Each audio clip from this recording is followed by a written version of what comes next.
Boker Tov, bonjour, bienvenue à notre cours, notre étude du jeudi matin cette semaine, Parashat Ki Tisa, dans le deuxième livre de la Torah.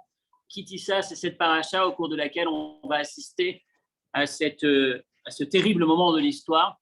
Mais on va voir que finalement, de ce moment va ressortir quand même quelque chose de particulièrement grand, la faute du veau d'or.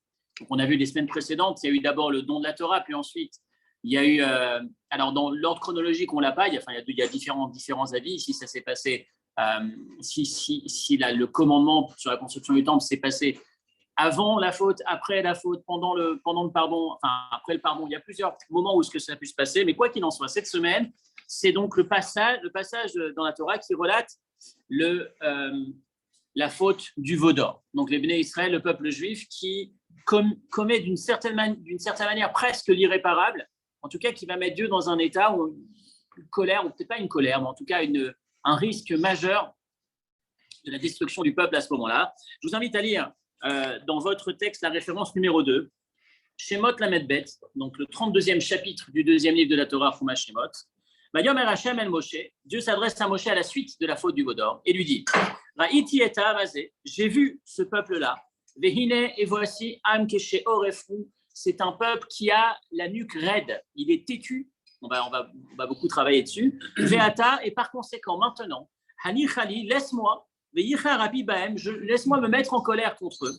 Va'achalem, et je les détruirai. Ve'easeotra, les Goy Gadol, et je ferai de toi un grand peuple. Je recréerai le peuple juif à partir de toi, Moshe.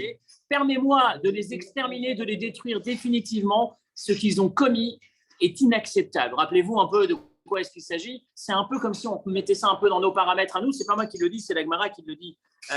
Si je retrouve le texte, la référence, je ne sais pas si elle est citée ici. C'est bizarre, permets-moi, quoi. C'est-à-dire que Dieu a besoin d'une autorisation. Comment Permets-moi, c'est-à-dire que Dieu a besoin d'une autorisation. Oui, parce qu'il va y avoir cette négociation qui va s'entraîner, qui va s'enchaîner. On dirait que Dieu attend de Moshe. C'est juste. On a aussi le fait qu'il va utiliser Moshe, qu'il va demander à Moshe, qu'il va recréer le peuple à partir de Moshe. Donc, mais c'est vrai qu'il y a cette remarque qui est très intéressante. On a cette expression que la Gemara va dire Alouva-Kala, imaginez la jeune mariée. L'image, c'est exactement celle-là, parce que le don de la Torah, c'est un peu le symbole du mariage entre le peuple juif et Akadosh Baruch Hu. On s'aperçoit que sous la choupa, pendant la choupa, elle était déjà ailleurs. On s'aperçoit qu'elle était déjà en train de faire autre chose. C'est exactement ce qui se passe. On descend, on vient d'avoir le 6 Sivan, on vient de sortir du don de la Torah. Dieu est en train de donner les tables de la loi à Moshe. Moshe est monté sur le Sinaï pour récupérer les bijoux, les cadeaux, si on peut dire, si on reprend l'image du mariage. Et pendant qu'il est en train de rapporter ces cadeaux, le peuple est déjà en train d'aller ailleurs. C'est dramatique. Donc, première étape, premier verset qu'on vient d'étudier, la Medbet, le 32e chapitre, on a cette phrase qui dit « Ce peuple est têtu, il n'y a rien à faire, c'est perdu, c'est fini, je les détruis. » Deuxième source, la Med Gimel, dans le chapitre 33, « Vaïdaber Hashem el Moshe » Dieu s'adresse à nouveau à Moshe et lui dit «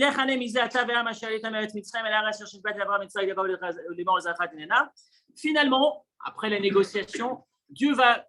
La deuxième intervention de Dieu, c'est pas je vais les détruire, mais c'est au moins va-t'en, dorénavant, celui qui dirigera le peuple juif, c'est plus moi Dieu, mais c'est un ange, je sous-traiterai, si on peut dire, je délèguerai, ce sera un ange, moi je ne peux pas m'occuper de ce peuple. Pourquoi?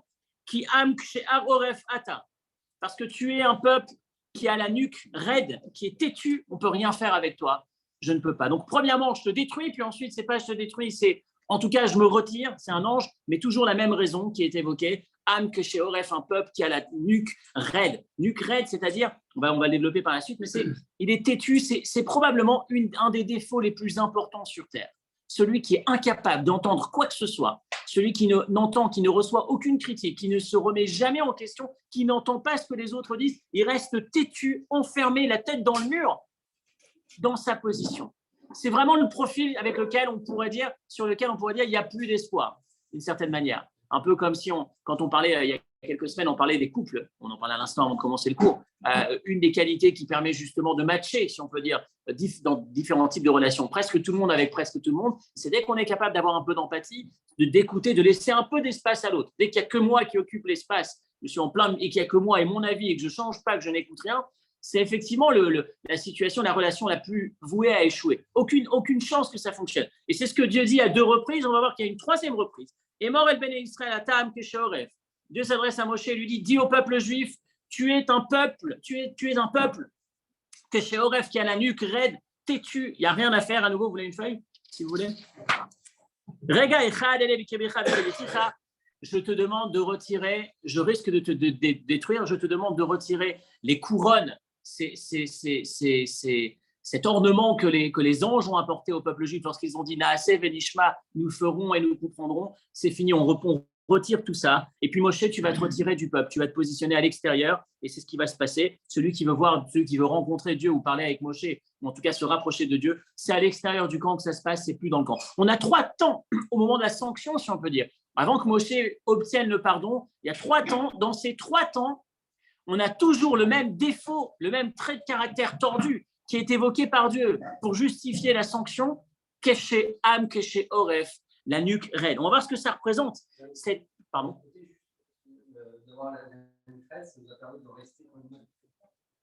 Alors, très, très intéressant ce que vous dites. Vous venez d'entrer dans le vif du cours. On y arrive.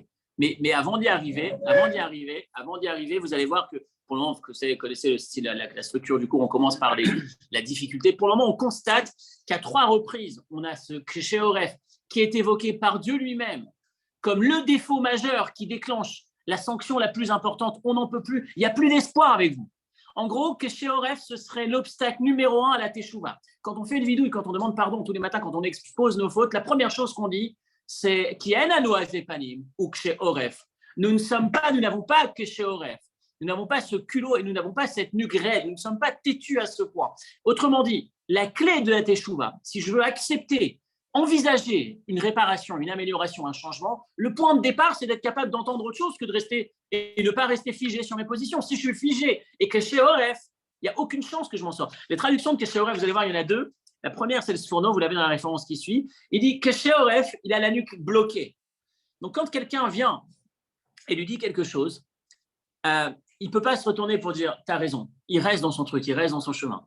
Rachid va dire pire, c'est pas que quand on lui fait une remarque, il n'est pas capable de tourner la tête, c'est que pendant tout le temps où la personne lui fait la remarque, il a la tête bloquée dans le sens inverse. Il ne peut pas la baisser non plus. Voilà, on pourrait parler, on va en parler. Vous allez voir que à partir de ce thème, je voudrais aller sur tous ces traits de caractère merveilleux que vous venez d'évoquer entre autres. De Gaulle, le peuple a la nuque raide. Donc la nuque raide, bon, voilà, ça vient du fromage, ça vient d'ici, mais en tout cas, soit quand quelqu'un me fait un reproche, une remarque ou une idée, évoque quelque chose qui ne va pas chez moi, j'ai même pas le minimum de décence de pouvoir tourner la tête pour écouter ce qu'il a à me dire, ou soit pire, pendant qu'il me parle, j'ai la nuque raide à l'opposé, je lui monte ma nuque, quelque part, je cause toujours, même pas je bouge, je continue dans mon chemin.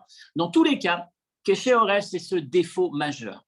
Je voudrais vous montrer, avant d'aller à la difficulté, première question, forcément il y a toujours une question au début du cours qui va nous emmener plus loin. Je voudrais vous montrer l'extrême de ce Keshe Oref, très intéressant, parce qu'encore une fois, on fait un peu d'histoire, et ça vous permettra, entre autres Shabbat, pendant que vous écouterez la Torah, et surtout la Haftara, d'avoir un peu de Reka, en hébreu on appelle ça le Reka, le contexte un peu, le contexte historique dans lequel ça s'inscrit. La Haftara de cette semaine, c'est une Haftara qui est très très riche et qu'on ne récite pas chaque année, parce que ça dépend du positionnement du calendrier. Lorsque cette paracha est lue, une des 4 où il y a une haftara spécifique, il y a 4 Shabbats dans l'année, enfin 4 Shabbats autour du mois de Hadar, autour du Hadar, depuis le début de Hadar jusqu'à le dernier de Hadar, on a 4 haftarot jusqu'à Nissan, 4 haftarot différentes, Shabbat Shkalim, Shabbat Achodesh, Para, Zachor, enfin je l'ai dit dans des ordres, effectivement c'est d'abord Shkalim, Zachor, et ensuite c'est Para et Achodesh. En tout cas, ce n'est pas toujours qu'on a cette haftara. L'haftara de cette semaine est extraordinaire, l'histoire est magnifique, mais on va essayer de voir le contexte historique derrière cette histoire. Donc avant d'arriver à la haftara de cette semaine, je vous raconte ce qui se produit des années avant. Un peu plus tôt, Yehoshua, l'élève de Moshe, entre en Israël avec le peuple juif. Il entre par Jéricho. En sortant de Jéricho, une fois qu'on est entré, qu'on est arrivé, il fait jurer, ou en tout cas il exprime cette règle, si on peut dire, personne n'a le droit de reconstruire Jéricho. Jéricho doit rester détruite. Celui qui reconstruit Jéricho perdra son premier enfant en instaurant le début des fondations et le dernier lorsqu'il installera les portes, les portails, les portes de la ville. Donc en commençant les travaux, son premier enfant, et ça ira comme ça jusqu'au bout. Le dernier, il le perdra au moment où il installe les portes. Dramatique, en tout cas, c'est ce qu'il dit. Tout le monde entend a priori, sauf une personne. Une personne qui dit, il n'a qu'à dire ce qu'il veut, on verra bien. Et il commence à emmène son tracteur, commence à travailler, enfin, je ne sais pas ce que c'était à l'époque. Lorsqu'il commence à installer les fondations, il perd son premier enfant. Il n'en fait pas cas, alors que ça a l'air d'être clair, flagrant, c'est un drame. Il continue, il est ce qu'on va appeler têtu, mais têtu jusqu'au bout, puisque le jour où il installe la porte, il a malheureusement enterré son 7e enfant. C'est inimaginable. Encore une fois, on entend cette histoire, c'est un drame majeur. Mais à côté du drame, on se dit, mais c'est pas possible. Ouvre les yeux, tu l'as entendu, on te l'a dit, tout le monde le sait. Et tu n'en as rien à faire à ce point. Tu ne vois pas que ça se réalise. L'histoire ne s'arrête pas là. On a déjà quelqu'un d'assez têtu. Pendant malheureusement les 7 jours de deuil de son 7e enfant, il a le droit à la visite de 2 grandes personnes. Achav, le roi. Achav qui était... Alors, pardon, le nom de cet homme, c'est Hiel. Il s'appelle Hiel Betaeli, pardon. Il entre... Pendant les 7 jours de deuil, il reçoit la visite donc, du roi. Le roi qui était un énorme rachat, un mécréant pas possible. Achav, il a installé des idoles un peu partout en Israël, presque partout. Donc, ce n'était pas le meilleur des rois. Comme on sait, notre histoire n'est pas... Parmi les rois, ce n'était pas toujours parfait. Et il a aussi la visite du prophète Élie, Eliyahu Hanavi qui vient. Les deux viennent le voir pour le consoler pendant son deuil, en tout cas se présente à lui. Et il y a une discussion qui s'organise entre Achav, le mauvais si on peut dire, et Élie, le prophète, Eliyahu. Achav lui dit, regarde une chose, c'est étonnant quand même. Yehoshua, Josué, l'élève, a maudit celui qui reconstruirait Jéricho. Et tu as vu, ça s'est réalisé. On assiste aujourd'hui à la fin de l'aboutissement dramatique de cette malédiction, puisqu'on est en train de pleurer la 7e disparition des enfants de cet homme. Et pourtant, Moshe, le maître, a fait une malédiction.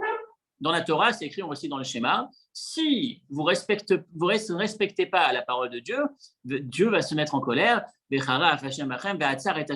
cieux s'arrêteront de donner de la pluie. Et donc Achav dit, moi, j'ai installé dans tout Israël des idoles partout. Il n'y a pas eu pire que moi dans l'histoire à ce niveau-là. Et on a de l'abondance, de la richesse. On n'a jamais vécu avec autant de confort et autant de bien-être. Comment est-ce possible? Comment tu m'expliques que l'élève maudit et ça marche, et le maître maudit et ça ne marche pas? Eliyahu prend à cœur, en tout cas dans l'histoire, et se lève et dit, à partir de maintenant, il n'y aura plus une seule goutte d'eau sur Israël.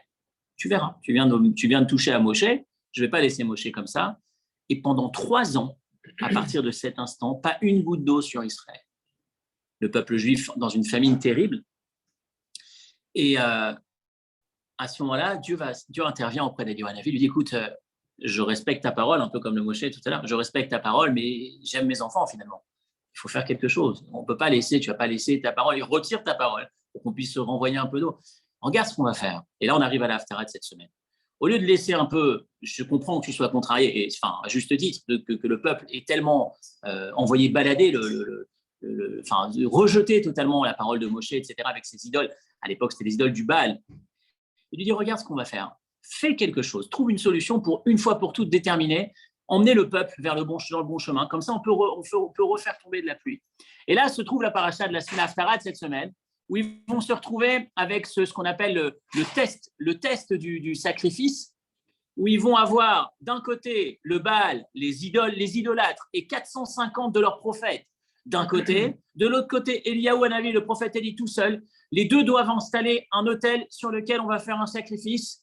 Et le test est le suivant. Celui qui aura un feu qui descend du ciel et qui consume, qui brûle, qui avale ce sacrifice, ce sera le vrai Dieu. Et si c'est du côté du Baal, eh ben on ira tous vers les idoles, dit Eliyahu. Et si c'est de notre côté, du côté de Dieu, à ce moment-là, vous revenez tous à la Torah. Et on arrête de suivre l'expression Ad matai atem posechim achete aseifim. Combien de temps vous allez rester sauter des deux côtés, être entre les deux chaises d'une certaine manière? On ne peut pas faire ça. Il faut une fois pour toutes être tranché dans la vie. Arrêtez-vous. Et donc, ça va s'organiser. C'est l'Haftarah assez sympathique. Quand on lit l'Haftarah, on voit le stress, on voit la pression qu'ils ont parce qu'ils ont dit avec plaisir, on accepte la chose. Et donc, ils installent l'autel. Ils avaient prévu quelque chose. On va voir tout de suite. Mais en tout cas, on attend que le feu descende. On a installé le sacrifice sur l'autel du Baal. on attend, le feu ne descend pas. On attend un peu, Eliaou se moque d'eux, leur dit, mais peut-être que Dieu, votre Dieu, il est en train de dormir, il finit sa sieste, peut-être qu'il est en train de manger, laissez-le finir son repas, etc. Il se moque un peu d'eux, et finalement, le sacrifice n'est pas consumé, ils ont perdu, et lorsqu'Eliaou Hanavi le fait, alors qu'il s'était arrosé d'eau partout, il y avait de l'eau qu'on ne puisse pas imaginer un seul instant qu'il y ait quelqu'un qui ait allumé le feu descend du ciel, et on finit l'Haftara avec Hachem ou Elohim. Le peuple a vu qu'enfin, Dieu était véritablement le vrai Dieu, et ce n'était pas les prophètes du Baal. Mais le texte va dire que l'expression qui est utilisée dans le verset, une expression très intéressante, un mot très très juste et qui interpelle. Le verset dit dans Mélachim 1, dans les Rois 1, chapitre 18, Vaïkrou et Apar Asher Natan Lahem, ils ont pris le taureau qu'ils devaient justement poser sur l'autel pour sacrifier. Ils ont appelé le Baal, ils ont appelé leur idole du matin jusqu'au soir en disant à Baal, année-nous, s'il te plaît, exauce-nous, écoute-nous, entends-nous le Baal, on veut que tu viennes. Personne ne répond au Baal. Et le verset dit, ils ont essayé de monter ou je ne sais quoi sur l'autel qu'il avait fait et ça n'a pas fonctionné. Le Yalkut, le commentateur, pose la question, dit à Asher Asa, pourquoi tu dis l'autel qu'il a fait, l'autel qu'ils ont fait? Ils étaient 450 du côté du Baal. Pourquoi est-ce que tu dis l'autel qu'il a fait? Et regardez ce qui est dit. En fait, comment les gens du Baal comptaient espérer gagner ce test? Qu'est-ce qu'ils ont fait? Ils avaient mis quelqu'un sous l'autel, bien caché, qui était censé allumer le feu.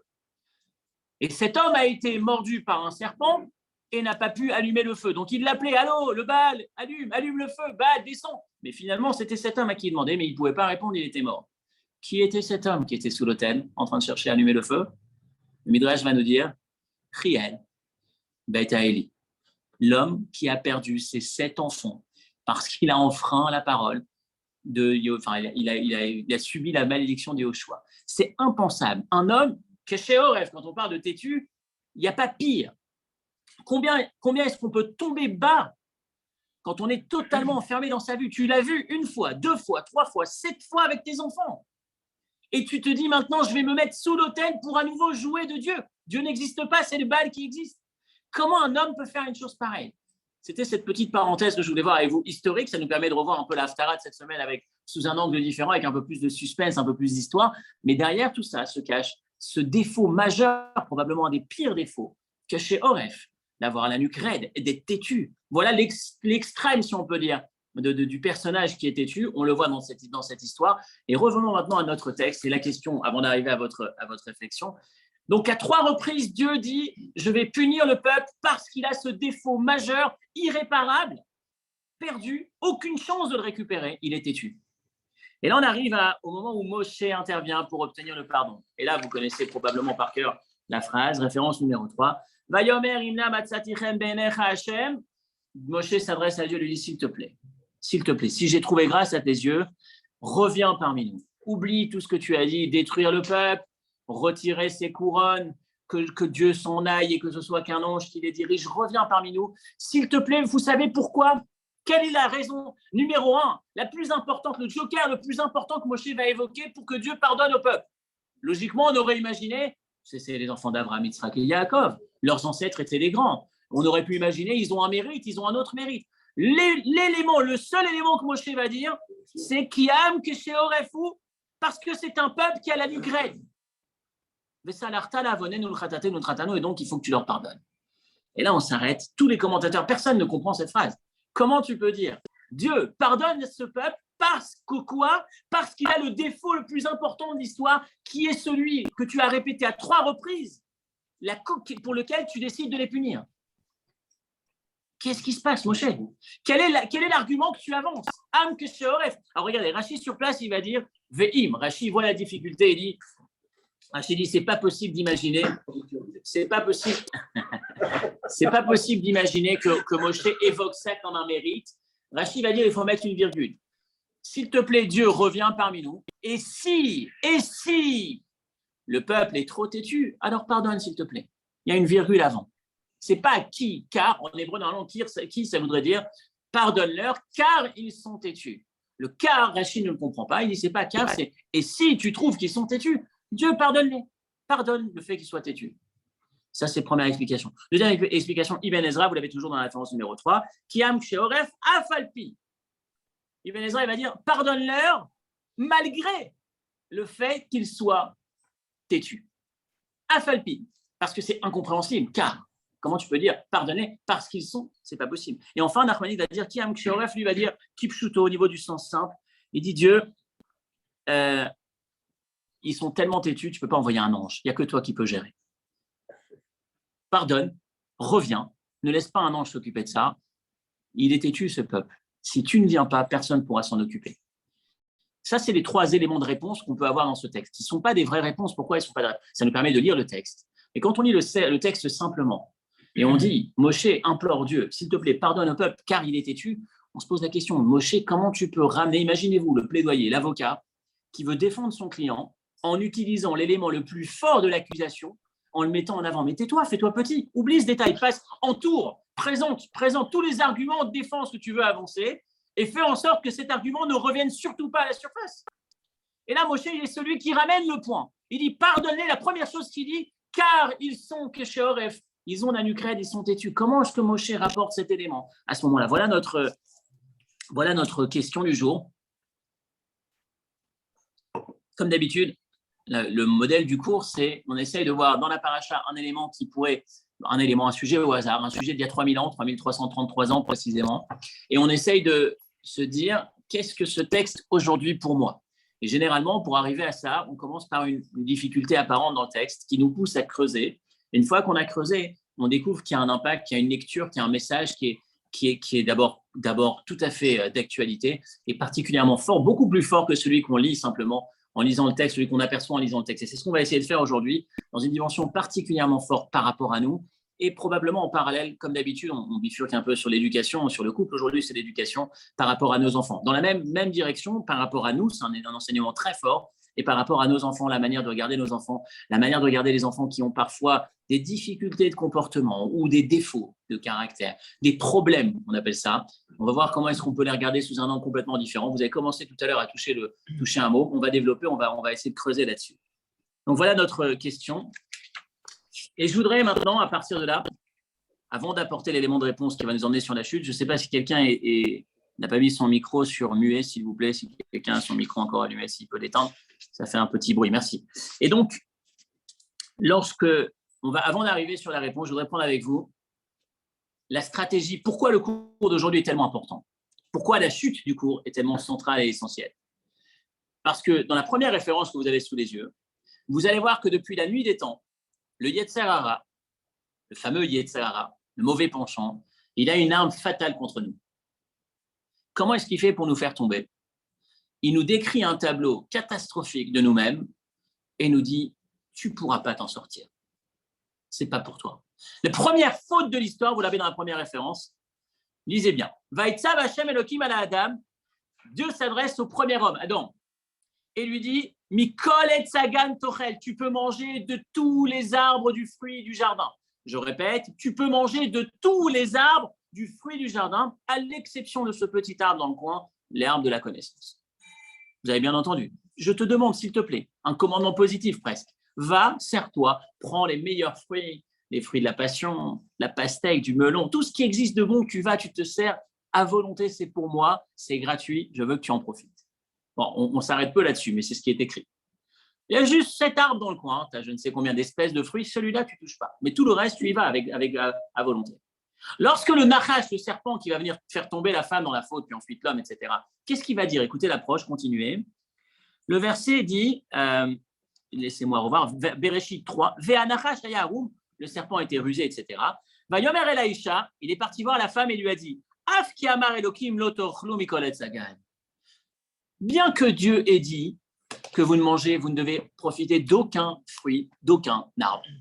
Lo tochlu mikol etz hagan. Le Radak va dire, mais une seconde, Dieu n'avait jamais dit de ne pas manger des fruits. Il avait dit manger de tous les fruits. Il y avait un petit. Il dit, c'est la technique du Yetzer Hara. Qu'est-ce qu'il fait? Il te dit, Dieu, il n'est pas bon avec vous. Ce n'est pas pour vous tout ça. Il vous empêche de profiter. Le religieux, tout est interdit pour lui. Il n'y a que des interdits partout. Tu ne peux pas profiter de la vie. Ce n'est pas une vie, ça. Ça, c'est l'approche. Donc, ce n'est pas pour toi. Qu'est-ce qu'elle va dire Chava, Ève, à ce moment-là, bon, bah oui, si je ne peux pas manger, bon, je prends un peu. De toute façon, je ne vais pas rester comme ça. C'est impossible. Bon, je vais toucher à l'arbre, le fruit de l'arbre interdit. C'est la stratégie du Yetzer Hara. Qu'est-ce qu'il fait, le Yetzer Hara? Il te dit, C'est trop pour toi, tu t'en sortiras pas. C'est pas pour toi. Mais t'imagines qu'on te demande, tu es incapable de faire ça. Tu connais tes traits de caractère. Tu as ce trait de caractère. Tout à l'heure, tu parlais de la tête droite, plutôt l'orgueil ou alors la colère. Tu as tellement de défauts où tu les connais, toi entre toi et moi. Alors, le Sarah qui est à l'intérieur de nous, qui se met comme cette forme de miroir devant nous, qui dit écoute, à qui va jouer ça? À quelqu'un d'autre, pas à moi. Tu sais que c'est pas pour toi, c'est trop dur. On te demande d'être droit, on te demande d'être honnête, on te demande de ne pas convoiter, on te demande de ne pas être jaloux, de travailler honnêtement, de gagner moins alors que ton copain il triche, il gagne et toi tu vas pas tricher, etc., etc. Et tu laisses faire comment il t'a parlé. Toi, tu sais que tu te mets en colère. Tu es ce type de personne, point. C'est trop pour toi. Et qu'est-ce qui se passe? L'étape d'après, c'est trop pour moi, je craque. Je ne vais pas lutter puisque je ne peux pas y arriver. Et dans cette idée, ce qu'on va essayer de dire aujourd'hui, avec le Ham Keshe Oref, on va prendre un des défauts les plus grands, comme on disait tout à l'heure, ce qui est le plus handicapant au quotidien. L'individu qui a tellement de mal à s'associer, à rentrer en relation avec qui que ce soit ou à avoir de bonnes relations. Celui qui est têtu jusqu'au bout. Têtu, c'est vraiment un des défauts les pires, je dirais, à part en parallèle avec antipathique. Celui qui est incapable d'être empathique. Je pense que c'est probablement les deux défauts les plus handicapants, les plus gênants, les plus insupportables au quotidien. Quand on est face à quelqu'un, il n'y a aucune empathie. Il y a son monde, son nombril, et c'est tout. Et en plus, si en plus il est têtu, il voit que sa vision des choses, il n'est pas capable de s'ouvrir, il ne bouge pas la tête d'un iota quand quelqu'un est à côté en train de lui dire « et peut-être qu'il y avait autre chose à voir ». On a l'impression que c'est la fin du monde, la fin de cette personne. Et on va voir qu'il y a un autre regard à avoir, à porter. Certains vont dire « mon fils a un défaut, il faut casser ce défaut ». Ou « j'ai ce défaut, la seule solution c'est de le casser ». Et c'est tellement difficile que je craque et je ne le fais pas. Et on va s'apercevoir que la Torah a un autre chemin pour nous, un autre chemin pour nos enfants. La Torah va nous dire, et c'est exactement l'expression de ce Moshe Rabbeinu. Moshe Rabbeinu va dire à Dieu, le pire défaut qu'a ce peuple, que tu as évoqué à 3 reprises pour détruire ce peuple, je voudrais que tu le retiennes en positif, ce n'est pas un défaut exclusivement. Je voudrais que tu leur pardonnes, car ils sont têtus. Et têtu, c'est la vertu la plus importante quand c'est orienté du bon côté. Quand c'est orienté du bon côté. Tout le problème n'est pas le trait de caractère, mais l'orientation que je lui donne. Tout le problème n'est pas le défaut, mais ça n'est un défaut qu'à partir du moment où il est orienté, il est canalisé du mauvais côté.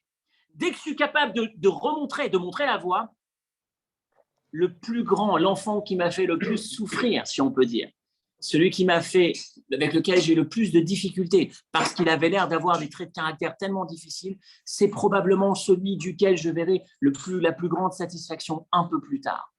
Je reprends maintenant cet exemple, je repose la question, je répète pour ceux qui sont sur le téléphone, si vous pouvez couper votre micro, merci.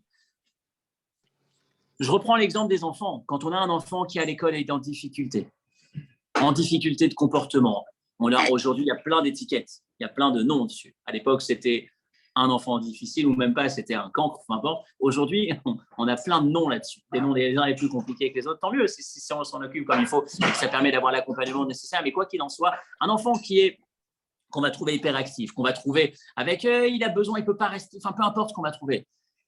J'ai 2 manières de le regarder. Soit je le regarde comme une fatalité, il a un défaut, le pauvre, ou alors pire, je vais casser ce défaut, je vais essayer de travailler pour lui enlever, pour lui retirer, ou soit je me dis, si seulement je le regarde de cette manière, je ne vais pas toucher à ce volet, mais le regard que l'adulte porte sur l'enfant, combien il est important pour lui permettre à lui de se développer. Quand je le regarde avec cette confiance, avec cet optimisme, avec ce positif, avec ce potentiel que je vois en lui, ça lui permet de le révéler. Mais en mettant ça de côté, si je me dis peut-être, probablement, et plus que probablement, l'histoire a montré que les adultes aujourd'hui, qui sont capables de se lancer, de se dépasser, de se développer, etc., c'est probablement des enfants que lorsqu'on les voyait à l'école, ils étaient justement pas complètement dans le cadre. Donc être hors cadre à un moment donné, on pourrait se dire c'est un échec, c'est un défaut, point, alors que non. On peut se dire autre chose. Je peux regarder ce même élément autrement. Revenons à la paracha. Am Keshe Oref, qu'est-ce que ça représente cette qualité, ce défaut qui devient qualité, comme vous l'avez évoqué tout à l'heure. Moshe Rabbeinu va dire à Dieu, comment tu veux qu'un peuple puisse garder ta Torah 3300 ans plus tard avec la même rigueur? D'où un homme aujourd'hui, dans son bureau, il est le seul à porter la kippa. Si ce n'est pas cette qualité de Keshe Oref, d'être capable d'être têtu, entêté, dans le bon côté de ce que ça représente, avec son histoire, avec ses valeurs. Qui est-ce qui est capable, et ça je trouve ça extraordinaire, je le vois au Bet Rabad régulièrement, quand je passe à 13h30 à Mincha, Baruch Hashem, beaucoup le voient, le constatent avec moi, des professionnels, des gens qui travaillent, qui sont en plein milieu entre deux rendez-vous, entre deux réunions, peut-être même au milieu d'une réunion, et qui disent stop, je dois y aller. Je ne parle même pas des jeunes qui viennent. Je parle des moins jeunes. Et qui disent stop, je dois y aller, c'est mincha. Je pars, j'arrête tout ce que je fais. Pourtant, je suis en train de m'occuper du développement de mon entreprise. Les collègues, les associés doivent se dire, mais il est fou. C'est que chez Oref, c'est cette qualité. Je m'entête, je sais que ce qui compte, peu importe le prix. Qui est-ce qui est capable de fermer sa boutique Shabbat avec ce même raisonnement ou de se casser la tête, de se prendre la tête? Désolé, je suis à tête au bout du monde, je vais manger un peu moins, je ne vais pas pouvoir manger dans telle ou telle enseigne parce que ce n'est pas complètement cachère. J'ai décidé, je veux bien pratiquer, etc. Si ce n'est encore une fois cette qualité que chez Oref. Moshe est en train de dire à Dieu, si tu veux, peut-être, garde-nous, reviens vers nous, reviens vers ce peuple parce que c'est le seul qui est capable et qui sera capable de garder cette Torah pendant des milliers d'années. Parce qu'il est que chez Oref. Ce que tu vois comme un défaut aujourd'hui parce qu'ils l'ont exprimé du mauvais côté, on peut le prendre du bon côté. On peut le réorienter du bon côté. Et vois ça comme une qualité. Et l'élément le plus flagrant, c'est Purim. Je vais vous raconter Purim sous un angle différent. Un petit écart par rapport à l'histoire qu'on connaît. Un détail au côté duquel on s'arrête peu. On sort à peine de Purim Katan. Vous savez qu'hier, avant-hier, c'était Purim et Shushan Purim Katan, le petit Purim. Pour ceux qui ont la force de se lever tôt, Shabbat à 9h du matin, on étudie avant la Tfila. Et ce Shabbat dernier, on a commencé, ce Shabbat, on terminera justement la particularité de cette dimension spécifique de la joie intense qui provient pour qu'on puisse, si on peut dire, dans Purim Katan. Je referme la parenthèse. Qu'est-ce qu'on a dans Purim? Purim, on a cette histoire. Reprenez, je vais reprendre deux détails. Premièrement, c'est la seule fête où on a une mitzvah, une obligation de se réjouir sans limite, de dépasser les limites. C'est la seule fête. On nous demande de boire un petit peu plus que d'habitude, de manière à oublier qui est Mordechai, enfin qui est celui qu'on bénit, celui qu'on maudit. Il faut avoir cette joie intense. Purim, c'est cette fête qui restera pour l'éternité, cette joie qui doit déborder. Qu'est-ce qu'elle a de spécifique, cette joie, pour cette fête, pour qu'elle mérite cette joie-là? Alors regardez, un détail du début de l'histoire qui nous emmène sur la chute et le message principal, un des moments les plus forts à côté desquels on peut passer à Purim, c'est… Excusez-moi, j'arrive. S'il vous plaît, je repose la question, il y a des petits bruits. Si vous pouvez couper le micro, ceux qui écoutent, merci. À un moment donné, Vashti le roi Achashverosh, un peu fou, pendant son festin, demande à Vashti de venir se présenter nue. Elle refuse. Achashverosh se tourne vers ses conseillers et dit « Qu'est-ce qu'on fait ?» La reine a désobéi. Les conseillers siègent. On a l'impression que c'est un village de Shra, ou pas de Shra, comment est-ce qu'on appelait ça? Enfin, des gens un peu diminués. Ils siègent, les plus grands conseillers du roi, 7 jours et 7 nuits, ils réfléchissent, qu'est-ce qu'on va faire? Et ils arrivent à la conclusion suivante, écoutez. Si demain, c'est ce qu'on dit dans la Megillah, si demain, une femme, de l'autre côté de la planète, dans les 127 provinces du roi, ou de l'autre côté du monde, une femme dit à son mari, le mari lui demande de lui préparer un plat, et elle refuse, en disant, je refuse, parce que je n'ai pas envie de préparer ce plat, je veux préparer un autre. Le mari va dire, comment tu refuses? Et elle va dire, oui, mais Vashti aussi a refusé. Donc, on ne peut pas laisser faire une chose pareille. Il faut qu'on retire Vashti, qu'on l'exécute et qu'on nomme une nouvelle reine. Et c'est ce qui est entériné. Et le roi accepte le conseil des sages, du haut conseil à la sécurité du roi, et disent, on va l'exécuter. Ça veut dire, écoutez-moi la folie, ça veut dire, la reine vient de désobéir au roi, c'est le crime le plus important. On l'ignore totalement. Mais par contre, si plus tard, dans des années, une femme de l'autre côté du royaume dit à son mari, je refuse d'exécuter ton ordre, parce qu'aujourd'hui, c'est les femmes qui sont au pouvoir. Les femmes ont aussi leur mot à dire. Imaginez le truc. Elle refuse à cause que des années avant, Vashti a refusé. Ah, on ne peut pas laisser faire une chose pareille, donc on exécute Vashti. Mais ça même, j'ai envie de dire, cette décision, c'est le plus grand mépris, c'est le plus grand manque de respect au roi. Le roi, on ne te considère pas. Qu'elle t'ait refusé, on s'en fout. Mais que demain, elle refuse à une femme lambda, à un homme classique, qu'elle puisse lui refuser ça, on n'accepte pas. À cause de ça, il faut qu'on tue ça. Alors, on tue Vashti. Qu'est-ce qui se passe derrière? Et la réponse qui nous est donnée, c'est que ce festin était spécial. Le verset raconte Ve'ashtia kadat en ones, on pouvait boire sans que qui que ce soit forcé. Ensuite, c'est écrit la son tirtson ishvaïch, chacun pouvait faire ce qu'il voulait. Le thème de ce buffet, de ce festin, il y avait un thème, c'était pas un dressing code, c'était un thème. Le thème de ce festin, c'était à partir de maintenant, dorénavant, c'est l'anarchie. Il n'y a plus de code. Tu viens au palais, tu dois boire un verre de vin, non. Tu veux boire, tu bois, tu veux pas boire, tu ne bois pas. La Sod Kirson Ishvaïch, tu viens comme tu veux, quand tu veux, où tu veux. On va mettre en place une liberté totale. Il n'y a plus de loi, il n'y a plus rien. Et là, Vashti intervient, dans le code, dans le thème du festin de son mari. Le mari lui dit, viens, tu dois venir. Elle dit, je refuse. C'est le thème, c'est ce que tu es en train d'instaurer dans le pays. Tu es en train de dire, chacun fait ce qu'il veut. C'est vrai que je te dois du respect, normalement, en tant que roi, on ne peut pas manquer de respect au roi, mais tu souhaites qu'on retire cette règle. C'est le thème du festin. Et là, les sages sont un peu dérangés parce que d'un côté, c'est le thème du roi, donc elle a raison, la reine de refuser, elle peut refuser. Mais de l'autre côté, on vient de s'apercevoir que le pays, dans l'anarchie, ça ne tiendra pas. Il faut faire quelque chose. Et c'est là où ils vont évoquer, c'est vrai qu'on voulait une liberté totale pendant ce festin, mais on ne peut pas laisser ce festin, cette liberté perdurer éternellement parce qu'il n'y aura plus du tout de royaume, il n'y aura plus rien, c'est l'anarchie. Et dans ce contexte-là, c'est là ce que je voulais finir, dans ce contexte-là, les Juifs qui étaient présents au festin, puisque tout le monde était présent, enfin, beaucoup étaient présents, les Juifs qui étaient présents au festin, lorsque plus tard, le décret d'Aman s'abat sur le peuple juif, le décret terrible, extermination totale, en un jour, partout dans le monde, le décret le plus grand de l'histoire, Esther appelle le peuple juif et leur demande, il faut prier. L'air kenos et kol hayodim. On demande à Mordechai, rassemble, réunit tous les Juifs du royaume. Qu'est-ce que nous dit la Megillah? Tous les Juifs se sont réunis, il n'y en a pas un qui était absent. Et pourtant, il y avait ceux qui profitaient au festin. Il y a ceux qui n'étaient pas très religieux. Ils sont tous venus. Qu'est-ce que ça veut dire, ils sont tous venus? Il n'y a pas eu un qui s'est assimilé. Même des plus lointains, il est revenu. L'histoire de Purim, la joie spécifique de Purim, intense, c'est que c'est dans cette fête où le texte va même nous dire, où on entérine le véritable don de la Torah. Le vrai don de la Torah, Kilmouv et Kiblou, c'était pas Matan Torah. Au Sinaï, on a reçu la Torah. On n'avait pas le choix. Dieu était présent, se manifestait avec tellement d'intensité, on était obligé presque d'accepter la Torah. Le vrai moment où on accepte la Torah, c'est à Purim, quand Dieu est totalement caché, quand on est dans la misère la plus absolue, dans l'exil le plus important, et que malgré tout, tout le monde reste, tout le monde est présent, personne ne décide de cesse, personne ne s'assimile. C'est la seule fête. À Hanouka, il y a certains qui sont partis vers les Grecs. En Égypte, il y a ceux qui sont restés dans la plaie de l'obscurité. Là, on a tout le monde qui reste. D'où ça vient ça? Que chez Oref, c'est cette qualité d'être capable de rester s'entêter, attention, dans la vraie dimension, dans la bonne dimension. Au moment où on s'aperçoit, au moment où on découvre qui on est, dans la difficulté quelque part, c'est dans la difficulté, c'est dans l'exil. On en a parlé un peu la semaine dernière dans le cours, quand on parlait du Mahamar sur Ve'atat Tetzavé, on disait Katit la Maor, le fait d'être concassé, c'est là où on sort la lumière. On touche à l'essence de notre âme, on prend conscience de qui on est, on ressent l'intensité de notre identité, de notre lien avec Dieu, dans la difficulté, en exil, dans l'obscurité. C'est ce qui s'est passé à Purim. Et c'est cet aspect qui met en avant justement la qualité qui se trouve dans Keshe Oref, le fait d'être têtu.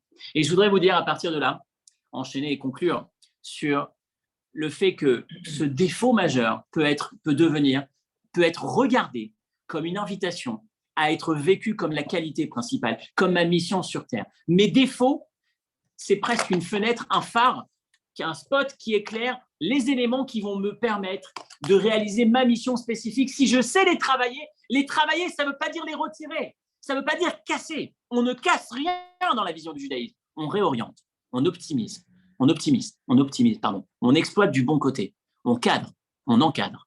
Et là, on a cette histoire, c'est une vraie histoire, ce n'est pas une image, c'est une histoire sympathique. J'en ai deux, mais après on termine. La première, c'était en Israël, encore une fois, regardez ce côté, prendre son défaut et en faire une force. En Israël, il y avait un grand bandit qui s'appelait Moti Ashkenazi. Les gens connaissent, ceux qui connaissent un peu l'histoire de ces dernières décennies. C'était, je crois, dans les années 90, je crois à peu près. Il se trouve que cet individu, c'était le voleur des plages. Il était connu, il s'est fait attraper, il avait des dossiers ouverts en permanence, des casiers ouverts en permanence, complètement un voleur. Malheureusement, c'est comme ça, c'est ce qu'il est. Un jour, en plein début de juin, je pense en 97, je ne me rappelle plus, il arrive premier jour de vacances. La plage est bondée de jeunes qui célèbrent enfin le premier jour de vacances scolaires. Il arrive sur un sac qui a l'air particulièrement beau sur la plage. Comme d'habitude, il prend le cash, il vole. Là, ce sac est très beau, il se dit, je vais le prendre, je vais aller de côté et je vais me le faire. Il prend le sac, il sort, oui. Il prend le sac, il s'en va, il se met en retrait pour essayer de le fouiller, de le prendre. Il ouvre le sac, il voit des fils électriques. Il est tombé sur une bombe. On est dans l'époque des bombes. Qu'est-ce qu'il fait? Normalement, un voleur, ce qu'il fait à ce moment-là, il le jette, il se sauve, il s'enfuit. Je ne suis pas là, je ne connais pas vu, pas pris. Lui, il le garde, il appelle la police. Bonjour, Moti Ashkenazi.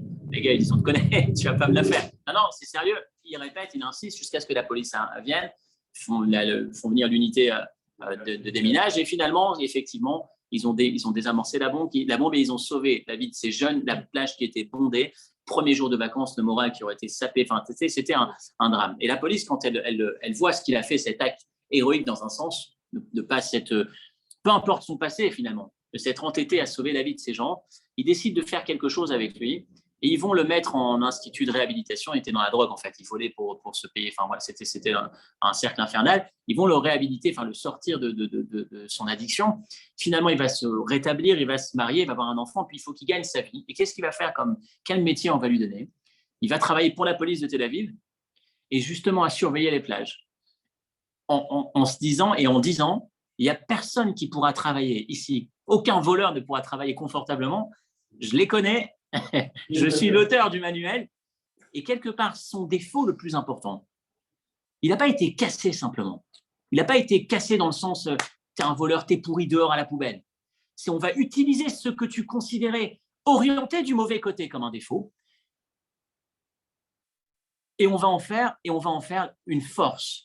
On va en faire une force. Et dans cet esprit, Am Kesheoref, et je termine après sur la chute, je voudrais m'arrêter sur d'autres défauts qui peuvent être aussi vécus de cette manière. On peut regarder de cette manière.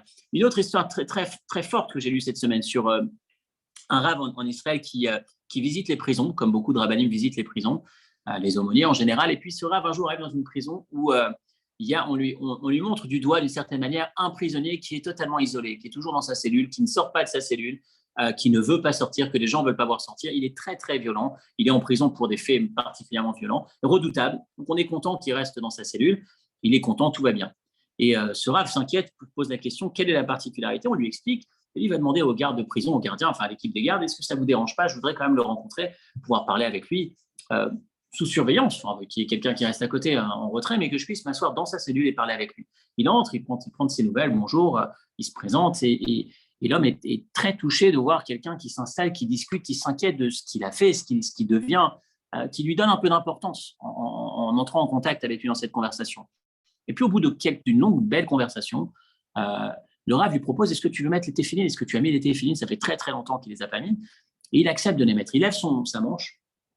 Et au moment où il veut lui mettre les téphilines, il s'aperçoit qu'à l'endroit des téphilines, il y a un tatouage qui est totalement inadapté, à l'extrême. Et il a un instant de surprise, le Rav, quand il tombe dessus. Mais puis ensuite, il met les tefs en se disant, je ne regarde pas, je fais abstraction, il a le droit de mettre les téphilines, il faut qu'il mette les téphilines. Il décide de lui mettre les téphilines. La semaine d'après, ou le temps d'après, quand il revient faire sa visite dans cette prison, il repasse chez ce prisonnier et à nouveau, il invite à continuer à discuter avec lui. L'homme lui exprime combien est-ce qu'il est touché d'avoir cette considération. On en a parlé il y a quelques temps, l'importance de la considération, la valeur qu'on donne quand on considère un individu, le bien qu'on lui fait. En tout cas, il continue à discuter avec lui et à la fin, il lui dit, bon, je peux te proposer à nouveau de mettre tes filles. Et l'homme dit avec plaisir. Et il lève sa manche et là, le Rav est choqué. Il n'y a plus le dessin, il n'y a plus rien. La peau est totalement abîmée.